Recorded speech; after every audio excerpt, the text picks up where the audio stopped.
नमस्कार साथियों, मैं हूं जेपी पांडे और स्वागत करता हूं आप सभी दर्शकों का जो रेडियो जयघोष से जुड़ चुके हैं। रेडियो जयघोष को आप 107.8 एफएम पर भी सुन सकते हैं और इसे वेब के माध्यम से भी आप सुनते हैं। मित्रों, कला यात्रा में हम उपस्थित होते हैं किसी विधा से जुड़े हुए एक कलाकार को लेकर के, बात करते हैं उसकी जिंदगी से जुड़े हुए पहलुओं की, कला की और उसके साधना की। बड़ी खुशी की बात है ये कि आज हमारे बीच एक और ऐसी ही शख्सियत मौजूद हैं जिनसे मिलकर यकीनन आपको बहुत ही आनंद आने वाला है। संगीत एक ऐसी शक्ति है जो इस समूचे प्रकृति में विद्यमान है। संगीत बहते हुए पानी में भी है, पंछियों के कलरों में भी है, हमारे सांसों के आरोह अवरोह में भी है। संगीत तो सर्वत्र है, संगीत सूर्य में भी है और इस तरह से हम कहें कि हम ये समस्त ब्रह्मांडी, हमारे शास्त्रों में तो कहा ही गया है नादाधीन जगत, ये समस्त जगत ही नाद के अधीन है। संगीत ही वो है जो हमें विभिन्न तनावों से भी हमारा संकट मोचन करती है, हमें रिलैक्स महसूस कराती है। संगीत की एक ऐसी ही साधिका मुंबई से पधारी हैं अनुजा सिन्हा जी। आपका बहुत बहुत रेडियो जयघोष के स्टूडियो में स्वागत है। नमस्कार। नमस्कार। की खबर? चूंकि अनुजा जी बंगाली फैमिली से बिलोंग करती हैं और हम तो ये जानते हैं कि बंगाल का एक ऐसा संगीत है जो अपने आप में, हर परिवार में संगीत है, हर जगह संगीत को सिर्फ कला की तरह नहीं, साधना की तरह प्रयोग किया जाता है, साधना की तरह उसे लिया जाता है। और इसीलिए संगीत आज बहुत जगहों पर सुरक्षित है कहीं, तो उनमें से वो फैमिलीज़ भी हैं जो बंगाल से जुड़ी हुई हैं। मैं बड़ी खुशी हो रही है मैम कि आज हमारे बीच हैं आप। हम ज़्यादा कुछ आपके बारे में बता तो नहीं पाए हैं, लेकिन बताया भी इसलिए नहीं है कि हम अगर सामने के सामने आपसे बात करते रहेंगे और तब जानेंगे तो बड़ी खुशी होगी। जी बिल्कुल। क्योंकि आपका तो फिल्मों में भी गाने का अनुभव रहा है जी। और देश की बहुत बड़ी गायिका हमारी लता मंगेशकर जी हैं, उनकी बहन आशा जी हैं, उषा जी हैं, मीना जी हैं, ये सब तो एक शीर्षस्थ फैमिली है और दुनिया में कौन नहीं जानता है इन लोगों को। आपको तो आशा जी के साथ भी गाने का मौका मिला है। तो ये सारी अचीवमेंट जो है आपके जीवन में, उसको पा कर के आप कैसा महसूस करती हैं? देखिए, बीइंग एन आर्टिस्ट, अचीवमेंट तो कभी भी पूरी ऐसे नहीं होती। भूख जो होती है ना, वो कभी मिटती नहीं है। ऐसा लगता है कि ये स्टेप आया, अब नेक्स्ट ये होना चाहिए। लेकिन हाँ, आशा जी के साथ जो मेरा एक्सपीरियंस था वो बहुत ही अच्छा, और मतलब कभी हमने सपने में भी नहीं सोचा था कि मैं इतने सामने उनके घर जा कर के मैं मिली। और रिकॉर्डिंग स्टूडियो में जब वो रिकॉर्ड कर रही थी, हमारी फिल्म थी 30 मिनट्स, उसमें उसमें प्लेबैक कर रही थी, तो मैंने डमी गाई थी। और 2-3 सॉन्ग्स से जो 2 मैंने गाए, एक उन्होंने गाया, तो मैंने डमी गाई थी। तो उस वक्त मैं उनको समझाने के लिए गई थी, तो उन्होंने मेरे को देखा और पूछा कि ये आवाज़ तुम्हारी है। तो मैं थोड़ा सा डर गई कि इतनी बड़ी सिंगर है और मैं उनके लिए एक डमी गा के। तो मैंने कहा जी मैम, तो बोली कि मुस्कुराई, बोली अच्छा गाती हो। तो मुझे इतना सुकून मिला कि आशा जी ने मुझे ऐसे बोला, तो एक ना उतना ही काफ़ी है बहुत ना? बहुत बड़ी बात होती है। इवन उन्होंने मुझे पूरा अपना घर घुमाया और बोला ये मेरा मंदिर है, ये मेरा बेडरूम है, ये मेरा ड्रेसिंग रूम है। ऐसे मतलब ऐसा लग नहीं रहा था कि मैं इतनी बड़ी आर्टिस्ट से मैं मिल रही हूँ। और मैंने कहा कि मैम, मतलब मैं बचपन से आपकी फ़ैन हूँ। मतलब मैं इतनी ज़्यादा वो हो गई थी कि मैं रोने लगी थी उनके पास बैठ के। और मैंने कहा मुझे आप अगर यहाँ झाड़ू पोछा का भी काम देंगे ना, तो मैं आगे जाहिर सी बात है, एक भक्त और भगवान वाला रिश्ता जैसे हो जाता है। मतलब मेरा वही हाल था कि मुझे यहाँ काम भी दे देना। ये बाइयाँ जो काम कर रही थी, मुझे ऐसा लग रहा था कि मैं यहीं आ जाऊँ और इनको सुनती रहूँगी और मैं सीखती रहूँगी। तो ये मेरे अंदर वो भाव आया था उस वक्त। तो मैं वो हंसने लगी बहुत, कि मेरा गाल पकड़ के बोली बहुत क्यूट हो ऐसे। तो मुझे बहुत अच्छा लगा, मतलब वो उनका स्पर्श, उनका बोलना तो बहुत एक सपने को पूरा करने, मतलब एक सपना जैसे बिल्कुल पूरा बिल्कुल कि बिल्कुल। वो जिनको कौन सा गीत था? देखिए 2-3 गाने थे, मुझे उनका वाला पर्टिकुलर सॉन्ग अभी याद नहीं, मैंने गाया था तो वो एक कुणाल गांजावाला के साथ डुएट था वो गाना। आपका और कुणाल गांजा जी का हाँ, डुएट था क्योंकि डुएट उस था। फिल्म में शान ने गाया था, जावेद अली ने गाया अरे था, वाह। आशा जी ने गाया था और एक हंस जी ने गाया था, वाह, और मेरा सॉन्ग जो था वो कुणाल गांजावाला के साथ एक क्या डुएट बात था है। और एक वो भी मेरा बड़े आइटम था। मंझे हुए सिंगर हैं, क्या बात है। तो वो मेरे लिए एक बहुत बड़ी अपॉर्चुनिटी थी, जो मैंने इतने बड़े बड़े सिंगर्स को सामने से डब करते हुए देखा सुना, तो उनकी, क्योंकि ये मेरी पहली बड़ी फिल्म थी। बाकी तो देखिए रीजनल फिल्म्स में गाते हैं, मेहनत उतनी ही होती है, लेकिन ये हिंदी और इन बड़े बड़े कलाकारों के बीच में था मेरा एक गाना, तो वो मेरे लिए भी एक प्रेस्टीज की बात थी कि मुझे भी उस तरह से करना है कि कहीं कमी ना रह जाए। बिल्कुल, और क्या। तो वो बहुत अपनी एक मेहनत जिम्मेदारी बन बहुत जाती है। ज़्यादा, तो उनकी एक एक बारीकी जो थी, माइक के सामने कैसे गा रहे हैं या क्या एक्सप्रेशन दे रहे हैं या गाने को कैसे, वो सब उस वक्त भी मैंने सीखा उन लोगों से। आशा जी को देखा, शान और जावेद अली, तो बल्कि अभी मैंने रिसेंटली एक डुएट गाया जावेद अली के साथ भी। अरे वाह। वो अभी आएगा। वो किस मूवी के लिए है? वो मूवी नहीं है, एक एल्बम था एल्बम किसी के ने, लिए। हाँ। इसके पहले जो आपने किया था उस मूवी का नाम था मूवी 30 मिनट्स। 30 मिनट्स। वाह। तो इसका संगीत कौन कर रहा था? देखिए ये हमारे एक पार्टनर हैं मिस्टर यशोदास जी, उनकी ये फिल्म थी 30 मिनट्स, और उसमें जितने गाने थे लगभग उतने ही म्यूजिक डायरेक्टर थे। अरे वाह। जितने सबने गाने अलग उतने म्यूजिक म्यूजिक डायरेक्टर। डायरेक्टर। वाह।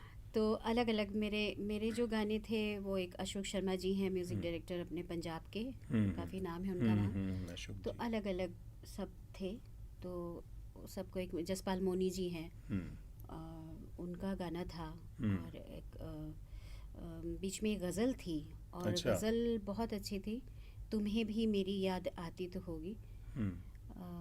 आगे की लाइन ध्यान नहीं आ रही है तो, लेकिन बहुत इतनी अच्छी वो गज़ल थी कि वो मिर्ची अवार्ड के लिए नॉमिनेट हो गई। ओके। ये फर्स्ट मूवी थी उनकी यशोदास जी की, लेकिन ये बिना किसी एफर्ट के वो गज़ल नॉमिनेट हुई, तो बहुत बड़ी एक चीज़ हुई थी कि हमारी फर्स्ट फिल्म और ये रेडियो मिर्ची अवार्ड के लिए। तो अनुजा जी, ये बताइए कि आपने तो बहुत बड़े बड़े सिंगर्स के साथ, हम तो सिर्फ एक आशा जी का ही नाम सोचते थे, लेकिन आपने तो कुणाल गांजावाला हो या जावेद अली जी हों या हंस जी, इन सब के साथ काम किया है। उनके बीच गुनगुना लेना, उनके सामने मुंह भी खोल लेना अपने आप में बहुत बड़ी बात होती है। तो इस अनुभव को प्राप्त करने के बाद और कुछ फिल्मों से आपकी जो शुरुआत हुई है, भविष्य में आपकी क्या लाइन लेंथ है, क्या आप सोच करके चल रही हैं? अपना भविष्य पार्श्व गायन में? पार्श्व गायन ही है मेरा। पार्श्व गायन ही है। मेरा ये बचपन का सपना है, और कोशिश करती हूँ कि और अच्छी मूवी मिले, जो और अच्छी पहचान बने, कि हर एक बच्चा देख के और कहे कि हाँ ये अनुजा सिन्हा है। देखिए, चूंकि आपने जिन लोगों के साथ गाया और आपका जो फैमिली बैकग्राउंड है संगीत का, वो बड़ा विशुद्ध भारतीय शास्त्रीय संगीत और परंपरागत चीज़ें और मजबूत चीज़ों के गाने बजाने का है। वर्तमान सिनेमा का जो सिनेरियो जा रहा है वो एक अलग दिशा में जा रहा है। अगर मोटे मोटे तौर पे कहें तो बहुत से लोगों को आज का संगीत समझ में भी नहीं आ रहा है, और बहुत से लोगों को समझ में भी आ रहा है। अलग अलग तरह के लोगों बना लिए हैं, एक ग्रुप हो गया है कि कुछ संगीत उन्हें समझ में आ रहा है, कुछ उन्हें आ रहा है और कुछ को नहीं आ रहा है। तो आप किस तरह के गीतों पर फोकस करेंगे ताकि आप इसमें अपनी जगह भी बनाए रहें और आपकी संगीत उपासना साधना भी चलती रहे? बड़ा मुश्किल ये क्वेश्चन है, क्योंकि सीरियसली जो मैं बॉम्बे में रहकर देख रही हूँ कि यंगस्टर्स आके किस तरीके से है, और मैं ये नहीं कहूँगी कि आज का म्यूज़िक ख़राब है, कुछ गाने ऐसे हैं जो बहुत अच्छे भी बने हुए हैं, लेकिन उसकी शॉर्ट ही लाइफ है, उसके बाद भूल जाते हैं कि क्या था क्या नहीं, कि हर एक चीज़ें जुड़ती हुई सी नज़र आती हैं। और आजकल जो हो रहा है कि हर एक को रीमेक सभी कर रहे हैं, छोटा सा लाइन उधर से लिया, फिर आगे अंतरा कुछ और बना दिया, बहुत सारे ऐसे गाने किए हैं। तो लेकिन मेरा अपना मानना है कि जो मैं पहले से सुनती आ रही हूँ, मेलोडी हो चाहे सैड हो या आइटम गाने भी पहले होते थे, आशा जी गाती थी और बड़े मतलब हम फैमिली के साथ भी वो आइटम सॉन्ग देख सकते थे, बट आज के बिल्कुल। आइटम सॉन्ग हम बच्चों के साथ या नहीं देख सकते बैठ के, तो ये फ़र्क है। लेकिन मेरा मानना ये है कि जो चीज़ पहले से थी वो ही मैं कंटिन्यू करती रहूं। अगर भगवान ने चाहा तो उसमें मुझे प्रसिद्धि दे देंगे लेकिन मैं अपनी वही लाइन रखूंगी। ये नहीं कि कई लोग बोलते हैं अब आप ना थोड़ा ना लता मंगेशकर से हटके हो जाओ। मैंने कहा ये कैसे हो सकता है भाई, लता मंगेशकर से मैं लता मंगेशकर का भी मैं एक कण बराबर भी नहीं हूँ। हाँ ठीक है, उनके गाने गा गा करके हम हमारा चल रहा है सब कुछ लाइव में, तो हम यही गाते हैं, आशा जी, लता जी, गीता दत्त जी। लेकिन क्या होता है कि मुझे कोई बोलता तो मैं कहती हूँ भाई मेरे को मेरी जगह ही रहने दो थोड़ा बहुत। हाँ, मैंने बीच में अभी एक छोटी सी फिल्म थी एक रजनीगंधा करके, आप उसको जी है ना, Z5 उसमें आप देख सकते हैं रजनीगंधा। वो उसमें सिर्फ एक ही गाना था और वो मेरा था वो। हाँ, लेकिन वो आज के हिसाब से म्यूजिक था, बट मेलोडी भी था उसमें और आज का भी क्या उसके हम कुछ बोल सुन सकते हैं अभी? वर्डिंग्स नहीं याद आ रही है, म्यूजिक है वो जो वो थोड़ा सा फीमेल ओरिएंटेड फिल्म थी। ठीक है, एक स्टोरी ऐसी थी प्रोस्टिट्यूशन पर। मैं अभी अनुजा जी से कौन सा गीत सुन सकता हूँ जो आपकी पसंद का हो? मैं इतने अपनी सारे फिल्म का गाना गाती जी बिल्कुल, जो मैंने डुएट गाया। मैं यही चाहता हूँ कि आप अपनी ही फिल्म का गीत गाएं। जी।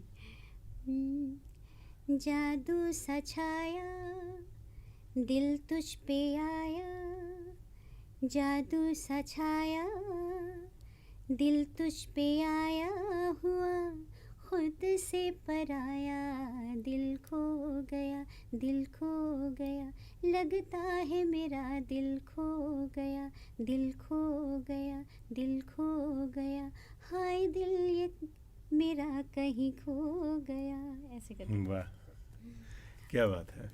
Thank you. तो आपने अपनी संगीत की तालीम कहाँ से ली मैम?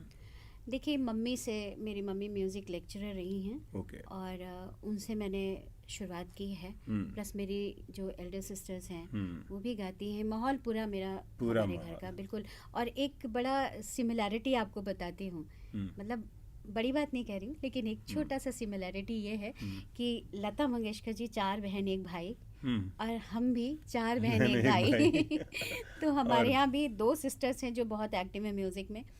मीना मंगेशकर जी जो हमारे से बड़ी हैं वो थोड़ा थोड़ा गाती हैं। नहीं सॉरी, उषा मंगेशकर जी। मीना मंगेशकर जी बिल्कुल नहीं है, वो नहीं के बराबर कुछ कुछ, तो वो मेरी सबसे बड़ी सिस्टर है। और आपकी लता जी?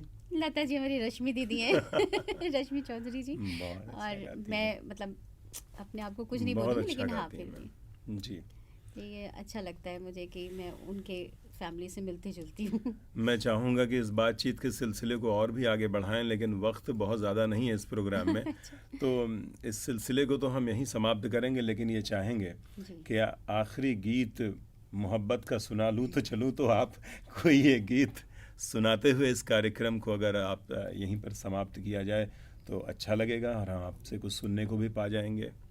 ठीक है, तो आशा जी का एक गीत है और बहुत अच्छा है, उसमें लाइंस हैं, आगे भी जाने न तू पीछे भी जाने न तू। तो ये एक गीत आपको सुनाते हैं।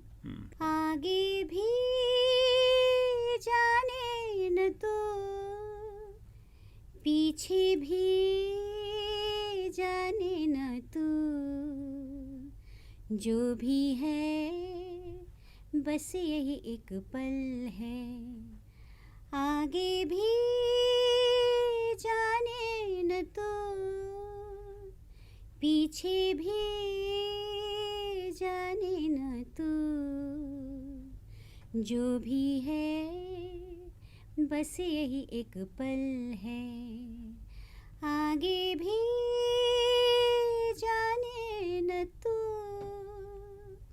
क्या बात है। थैंक यू साथियों, आशा करते हैं कि आपको ये कार्यक्रम पसंद आया होगा। बहुत जल्द ही कला यात्रा के अगले अंक में हमारी आपकी पुनः भेंट होगी।